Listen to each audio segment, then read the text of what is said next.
Media మిత్రులు ఇప్పటిదాకా 45 ఏళ్ల నుంచి నన్ను ఒక అన్నగానో తమ్ముడుగానో మీడియా మిత్రులు బ్రహ్మాండంగా సహకరించారు. ఇప్పటిదాకా నా రాజకీయ జీవితానికి భవిష్యత్తులో కూడా మాకు సహకరించి తోడ్పాటిస్తారని ఈ సమావేశం ద్వారా మీకు కోరుకుంటున్నాను.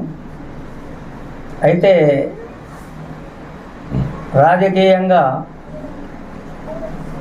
ఒక ముందుగా నుంచి కూడా ఒక ఫ్యాషన్గా తీసుకొని దాన్ని 22-23 సంవత్సరాలు ఖచ్చితంగా కాంగ్రెస్లో పనిచేసాం. నేను కానీ మా బాబాయ్ బూచి సాహెబ్ కానీ మేము ఏ పరిస్థితుల్లో కూడా ఎక్కడ కూడా ఒక లాలూచి పడకుండా రాజకీయాన్ని నడిపాం.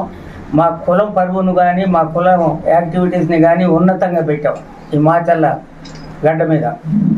అయితే కాంగ్రెస్ తర్వాత అనుకోని పరిస్థితుల్లో లక్ష్మారెడ్డి గారు సీట్ ఇస్తామని మాచల్ల ముస్లింలకు ఆ రోజు సీట్ ఇవ్వలేకపోయిండ్రు.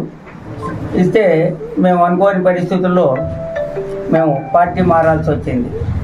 అనూహ్యంగా టీడీపీకి మేము వెళ్ళగానే మీడియా మిత్రులు రాసిన రిపోర్ట్స్ ద్వారా ఆ రోజు మాచల్ల మున్సిపల్ చైర్మన్గా మా అన్నయ్య షేక్ చత్తూ సాహెబ్ గారిని చంద్రబాబు నాయుడు గారు బీఫామ్ ఇవ్వటం, దాని మీద మా కమ్యూనిటీ మొత్తం మాకు సపోర్ట్ చేయటం, అలాగనే మాచల్లలో ఉన్న ప్రతి కమ్యూనిటీ తోటి మాకు అన్నదమ్ములు కానివ్వండి, మా ఫ్యామిలీకి కానివ్వండి, ఒక మ్యూచువల్ అన్నానో బాబాయనో మామానో ఈ పిలుపులతోనే మేము ఇప్పటిదాకా మన జీవితాలు సాగిస్తున్నాం. ఆ వ్యవహారంలో ఖచ్చితంగా మా అన్న 2 ఓట్లు ఆ రోజు చైర్మన్ కూడా ఓటేసి వచ్చిన పరిస్థితులు. అయితే 6 రౌండ్లు కౌంటింగ్ జరిగితే అపోజిషన్ పార్టీ మారం వెంకటేశ్వరరావు గారికి ఒక్క ఓటు కూడా మెజార్టీ లేదంటే ఈ మాచర్ల ప్రజలు మాకు ఎంత ఘనంగా ఎంత ఆదరించారో జన్మలకు కూడా మా ఫ్యామిలీ మాచర్ల ప్రజల రుణాలని మేము తీర్చుకోలేమని ఈ సభాముఖంగా తెలియపరుస్తూ, మొన్న ఈ మధ్య రీసెంట్గా 4 సంవత్సరాల క్రితం మన రామకృష్ణారెడ్డి గారు ఎమ్మెల్యే గారు రావటం, సరే నీకు అవకాశం చైర్మన్ ఇస్తాను, మా బాబాయ్ సుందరరామరెడ్డి అనుచరులు మొత్తానికి పదవులు ఇస్తున్నాను, నీకు పదవి ఇస్తాను చైర్మన్ అంటే, ఆ రోజు టీడీపీ అనూహ్యంగా దెబ్బతిన్నది స్టేట్ మొదలుగా. సరే నేను వచ్చి ఏం చేస్తాను అబ్బాయి, 4 సార్లు నీకు ఓట్లు వేయలేదు, వచ్చి ఏం చేస్తాను, లేదు సీనియర్ మీరు రావాలని మా కులాన్ని మొత్తాన్ని మళ్ళీ మూట కట్టినట్టు మళ్ళీ తీసుకెళ్ళి కాలక్రమేణా నడుపుతున్న ఒక కౌన్సిలర్ ఇచ్చిండు. కౌన్సిలర్ ఇచ్చిన స్వతంత్ర భావాలు ఎక్కడ మున్సిపాలిటీలో మాకు మాట్లాడే అవకాశాలు కూడా లేవు. సరే అవన్నీ తీసేయండి. నాకు మనస్తాపం జరిగి ఒక విషయం చెప్తున్నా, మేము ఎన్నాళ్ళు చేసిన అపోజిషన్ పార్టీ వాళ్ళు కూడా ప్రేమతో పలకరిస్తారు. మేము ఏ పార్టీలో ఉన్నా మాకు అపోజిషన్ పార్టీ వాళ్ళు కలిసి కూడా మేము అనన్య సామాన్యంగా ఉభయలో కలిసి కాఫీ టీవో తాగటం, ఒక మంచి చెడు మాట్లాడుకోవటం జరిగేది. అలాంటిది ఇవాళ ఎవరైనా వచ్చి అపోజిషన్ పార్టీ వాళ్ళు మాచల్ల రావాలంటేనే రాకూడదనే వాళ్ళ దురుద్దేశాలు నాకు నచ్చలే పార్టీలో. అలాగనే సామాజిక న్యాయం లేదు ఇక్కడ. సామాజిక న్యాయం అంటే ఇప్పుడు మీకు ఒక విషయం చెప్తున్నా, ఇది మున్సిపాలిటీ బీసీ రిజర్వేషన్ అయితే మన కిషోర్కి ఇచ్చారు, అది అర్హత ఉంది ఇచ్చిండు. రఘురామిరెడ్డికి బీసీ అని ఇచ్చిండండి. అట్టనే ఏసోబు గారికి ఏ అర్హత ఉందని ఇచ్చిండు, ఇచ్చిండు అనుకోండి, గజెట్లో అతని పేరు ఉంటుందా? ఉండదు. సరే ఇవన్నీ యాదృచ్ఛికంగా చేస్తే ప్రతి ఒక్క అంశం కూడా ఇరెగ్యులర్గా కనబడుతుంది. ఎందుకంటే ఈ మధ్యకాలంలో వాళ్ళైతే కార్యక్రమాలు చేసుకోవచ్చు, వాళ్ళు ఫ్లెక్సీలు కట్టుకోవచ్చు, ఎదుటి పార్టీ వాళ్ళు ఫ్లెక్సీలు కట్టకూడదు, కార్యక్రమాలు చేయకూడదు. అంటే ఓటర్ల దగ్గరికి వెళ్ళి వీళ్ళు ఓటర్కి అర్హత కలగకూడదనే దురుద్దేశంతో వీళ్ళు రాజకీయాలు నడుపుతుంటే ప్రజలు చూస్తా ఊరుకోరు. పల్నాటి ప్రజలకు ఎప్పుడు గౌరవ భావంతో పనిచేస్తారు, పౌరుషంగానే పనిచేస్తారు. వాళ్ళకు రేపొద్దున ఈ పల్నాడు ప్రజలు ప్రతి ఒక్కళ్ళు కూడా ఒక డిసైడ్కి వచ్చిండ్రు.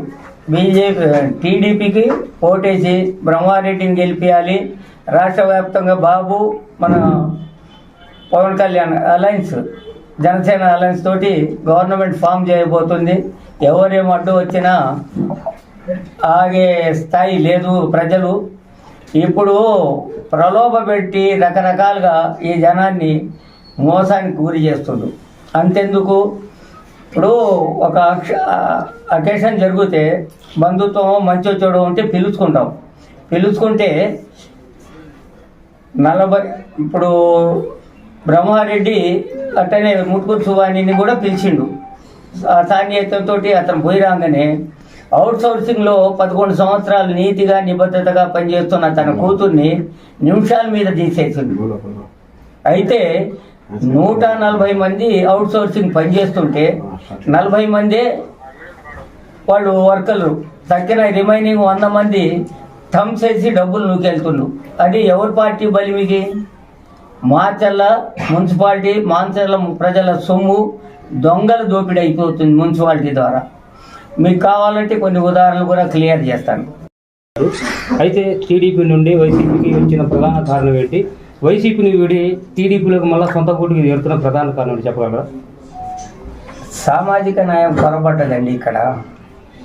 ఒకటి, మా కమ్యూనిటీలో మమ్మల్ని తగాదలు పెట్టి పబ్బం గడిపోదాం అనుకోవటం కరెక్ట్ కాదుగా. దీనికి కొన్ని ఎప్పుడు లేని విధంగా 60 ఏళ్ళ నుంచి ఇప్పుడు మా కమ్యూనిటీ ఎప్పుడు కలిసే ఉంటాం.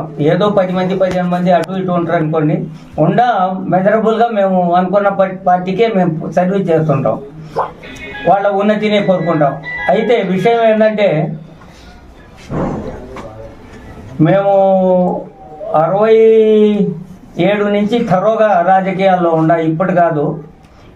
ఏ ఎలక్షన్లో కూడా మా ప్రయారిటీ క్లియర్గా ఉండేది. మా బూసి బాబాయ్ది కానీ, దాదాసాహెబ్ గారిది కానీ, నాది కానీ.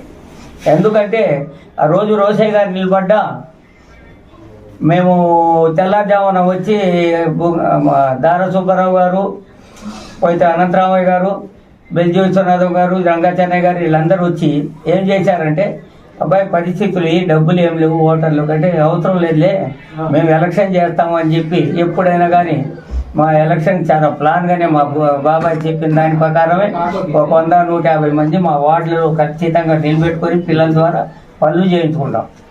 ఏది ఉండా కానీ నిస్వార్థంగా పనిచేసే జాతి ఇక్కడ. ఒకటి, ఇప్పటిదాకా కాంగ్రెస్ మొన్న దాకా ఎస్సీలు సుందరామిరెడ్డి వాళ్ళ వర్గాలు పనిచేయబట్టే వాళ్ళు ఈ రోజుకు నిలబడ్డారు ఒక స్థాయి. ఈ వర్గాలు, ఎస్సీ వర్గాలు కానివ్వండి, ముస్లింలు కానివ్వండి, వాళ్ళను ఖచ్చితంగా ముందు నిలబెట్టి మాట్లాడబట్టే వాళ్ళ రాజకీయ భవిష్యత్తు చాలా చరిష్మాగా ఉంది. అయితే విషయం ఏంటంటే అదే న్యాయం వీళ్ళకు కూడా చేయాలి కదా. ఆ న్యాయం కొరవడది ఎక్కడైనా కానీ. కాబట్టి నాకు మనస్తాపం జరిగి రాజీనామా. Thank you.